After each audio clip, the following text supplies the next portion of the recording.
ഉണക്കി പൊടിച്ചെടുത്ത ആട്ടിൻ കാഷ്ടം അത് കറിവേപ്പില ചുരുക്കി ഇട്ട് കൊടുത്താൽ അതിന് നല്ല വളർച്ച കിട്ടും. നല്ല വേരോട്ടം കിട്ടാനായി എല്ലുപൊടിയും മിതമായ രീതിയിൽ ചേർത്ത് കൊടുക്കുന്നത് നല്ലതാണ്.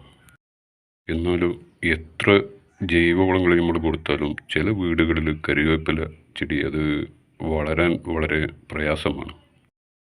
അങ്ങനെ വരുമ്പോൾ നമുക്ക് കൊടുക്കാൻ പറ്റുന്ന ഒരു വളമുണ്ട്, യൂറിയ. ഇത് ഒരുപാട് കൊടുക്കരുത്, മിതമായ അളവിലൊരു നുള്ളു മതി. കറിവേപ്പില ചെടിയുടെ മുരട്ടുന്ന അല്പം വിട്ട് മണ്ണ് നീക്കി അതിട്ട് കൊടുത്ത് മണ്ണ് നന്നാക്കി ഇളക്കുക. എന്നും നനച്ചും കൊടുക്കണം. ഇത് രാസവളമാണ്. എത്ര ജൈവവളം കൊടുത്താലും രാസവളം ഒന്ന് തൊട്ട് കൊടുത്താൽ അതിൻ്റെ ഒരു പവർ ഒന്ന് വേറെ തന്നെ. യൂറിയയുടെ സ്ഥാനത്ത് DAP വളവും കൊടുക്കാം.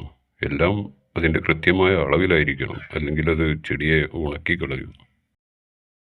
വീഡിയോ ഇഷ്ടമായാൽ ഒരു സബ്സ്ക്രൈബ് അത് മറക്കരുത്. ഓക്കെ.